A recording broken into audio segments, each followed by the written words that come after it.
¿Alguna vez escuchaste golpes dentro de un cajón cerrado?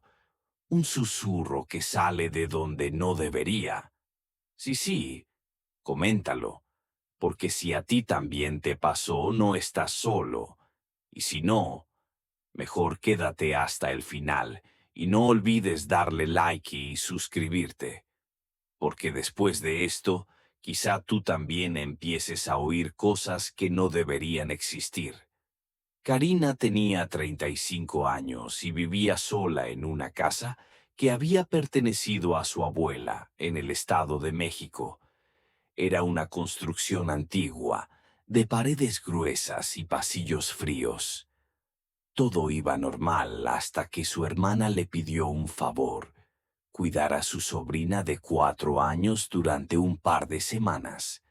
La pequeña se llamaba Aileen.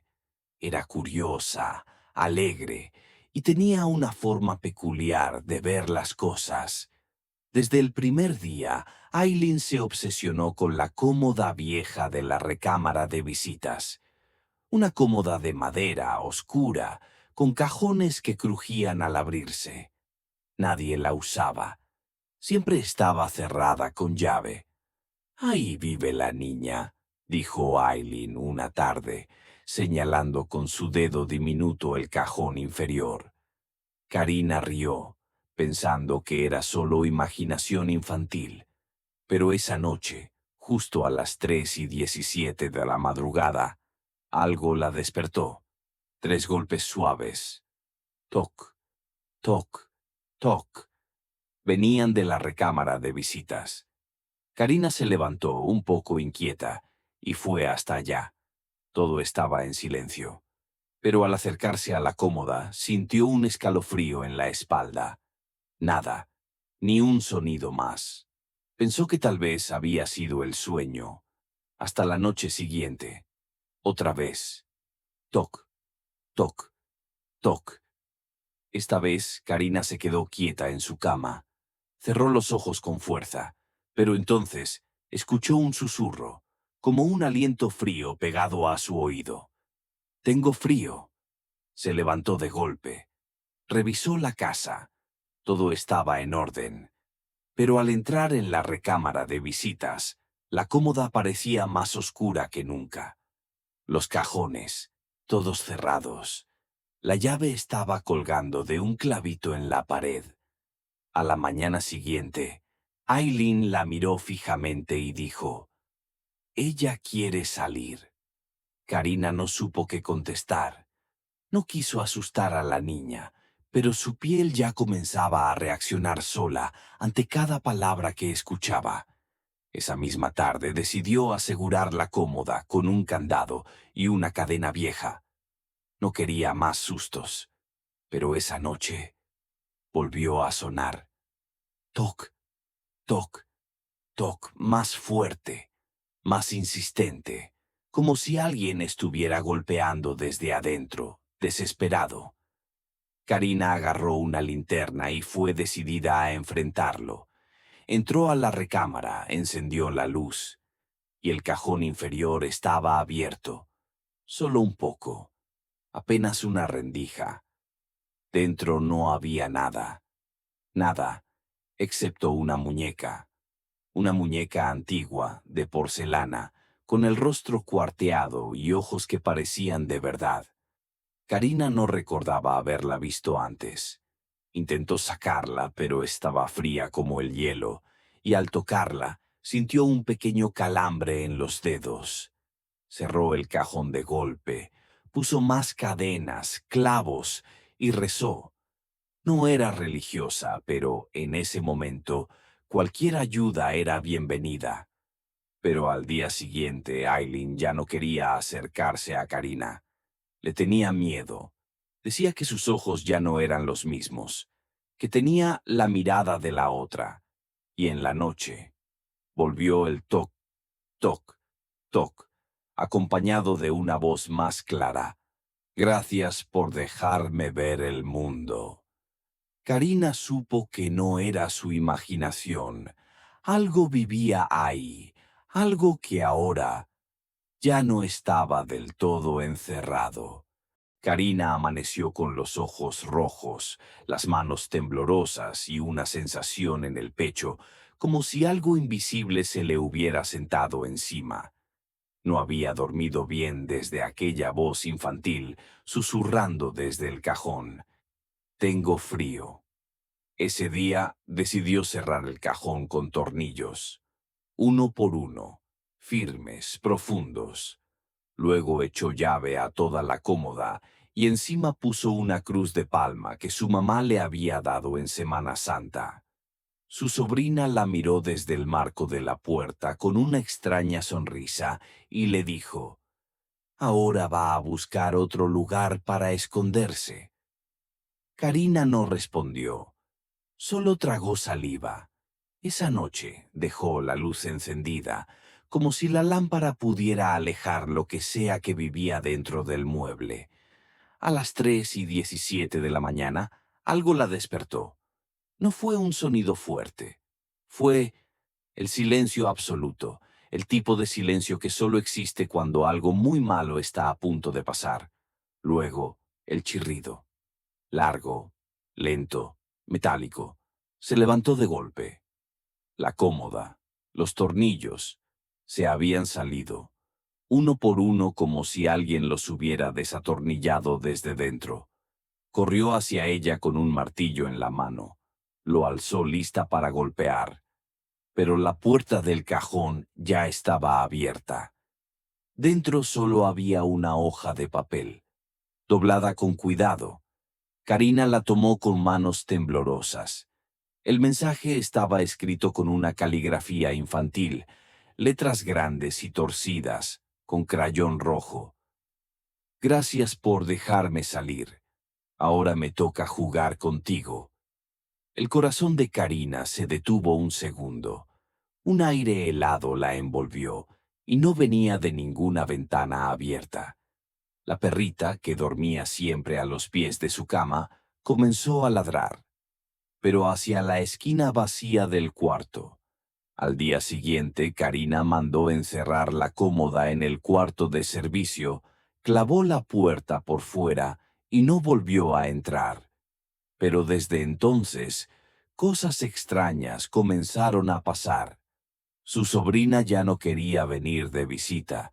Cada vez que veía a Karina se escondía detrás de su madre y murmuraba: «Ella ya no es Karina».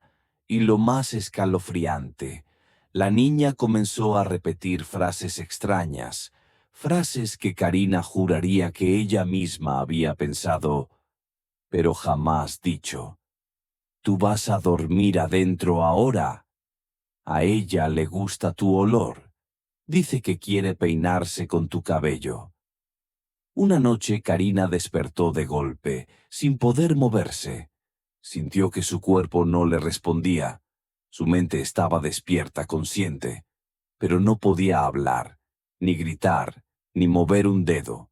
Lo único que podía hacer era escuchar cómo algo arrastraba sus uñas por el piso, como un susurro decía: «Es mi turno».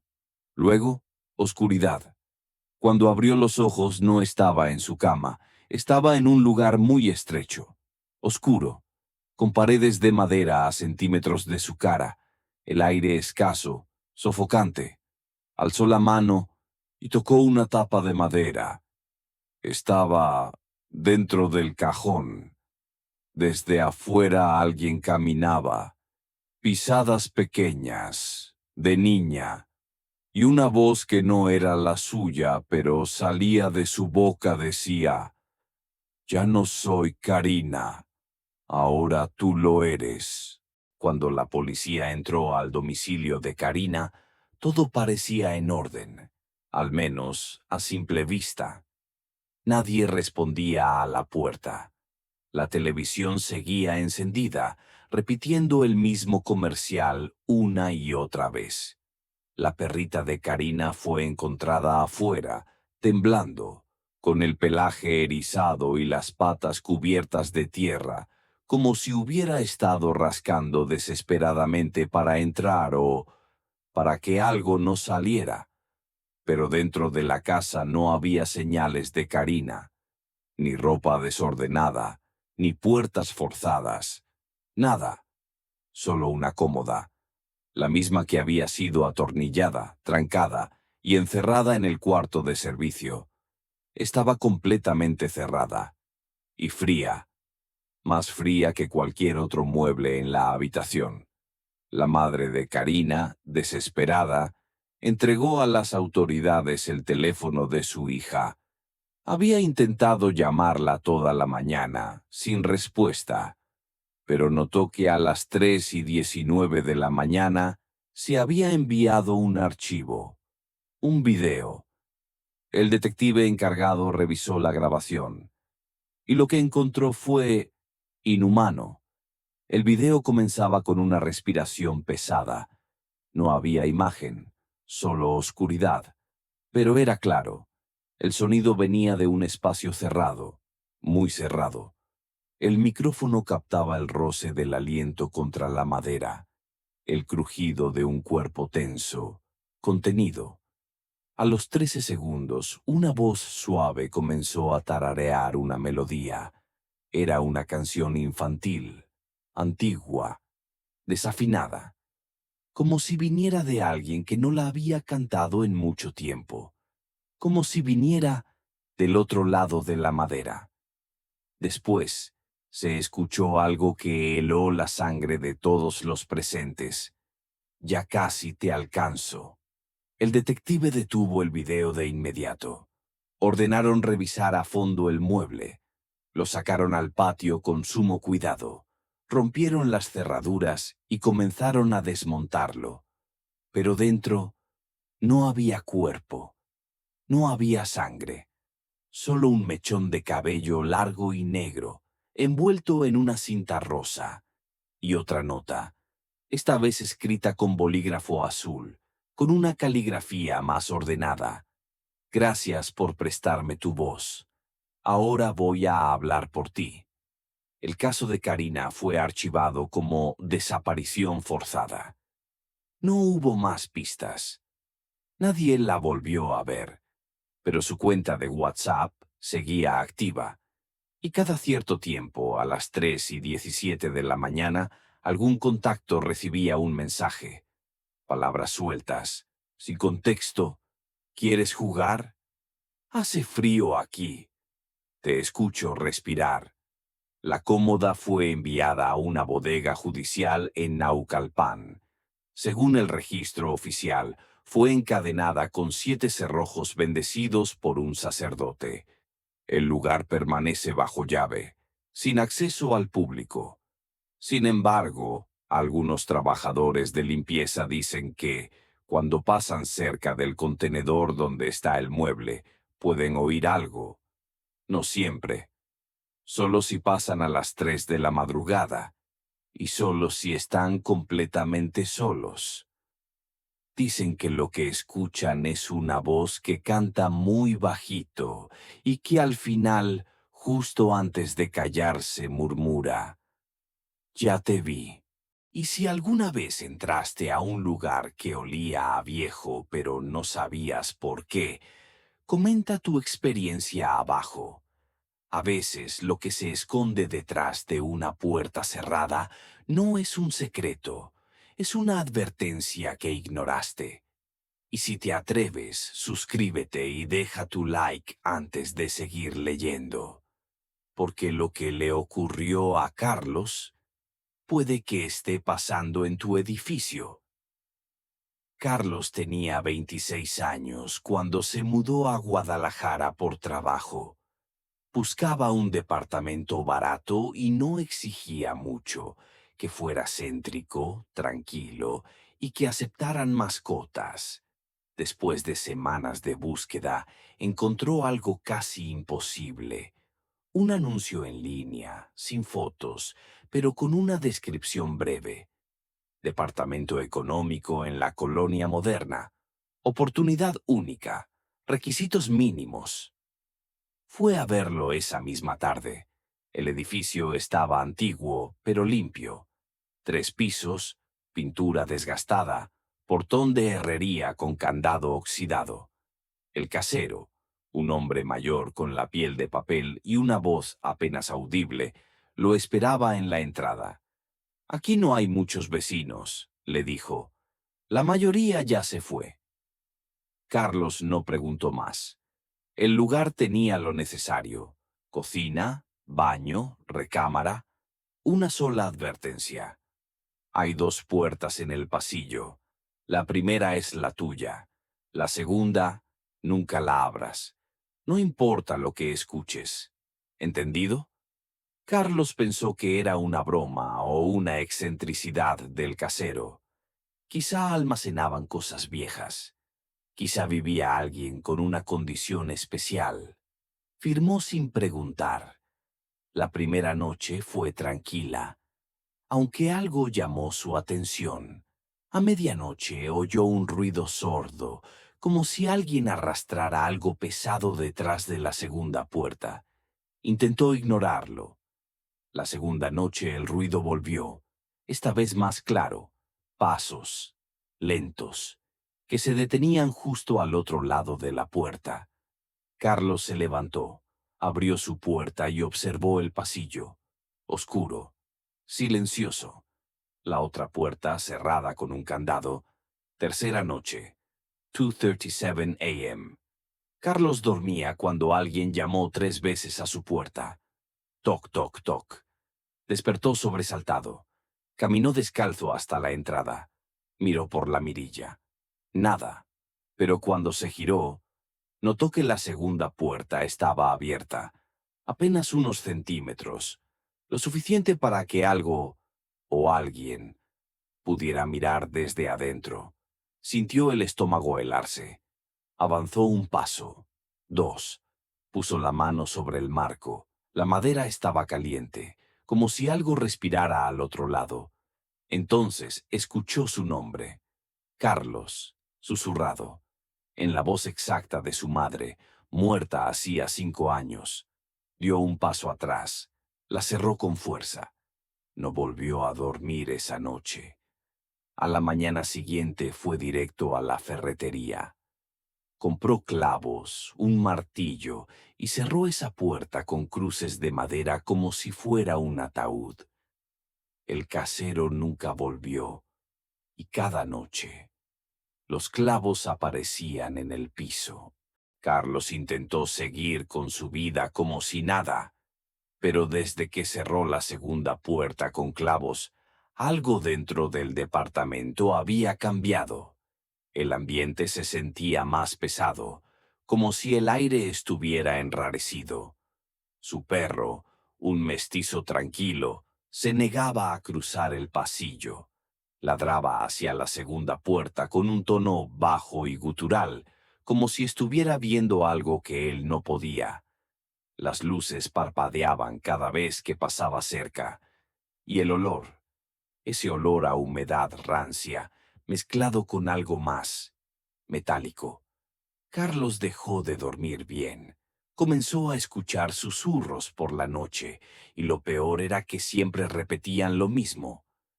«Carlos, déjame entrar». Una madrugada, no pudo más.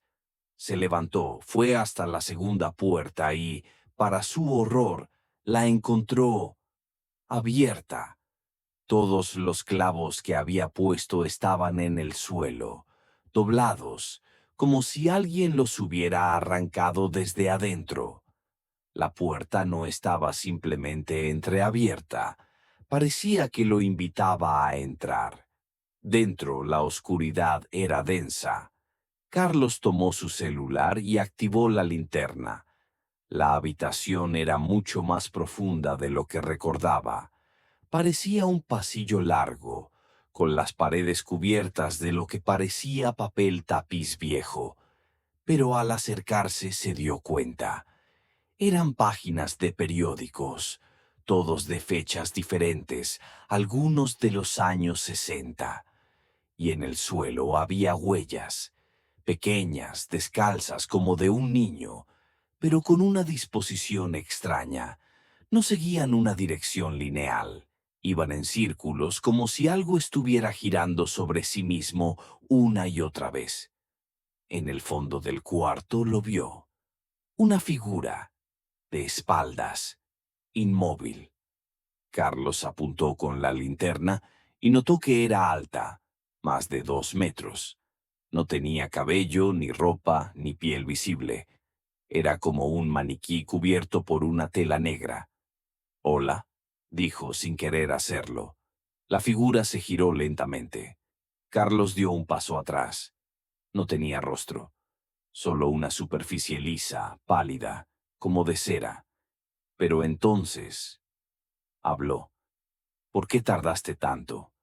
La voz era idéntica a la de su madre, pero sus labios no se movían. Carlos corrió. Salió del cuarto y la puerta se cerró sola detrás de él con un golpe seco. Respiraba con dificultad, el corazón a punto de estallar. Fue a la cocina, se sirvió agua y trató de convencerse de que fue un sueño. Pero su celular seguía en su mano. Y al revisar las fotos, había una nueva. Él, dormido, tomada desde dentro de su habitación. Al día siguiente fue con un sacerdote. El hombre escuchó todo y solo le preguntó: «¿La puerta sigue abierta?» Carlos asintió. «Entonces no es tu departamento, es de ella». Carlos trató de mudarse, pero los días siguientes no encontraba la salida.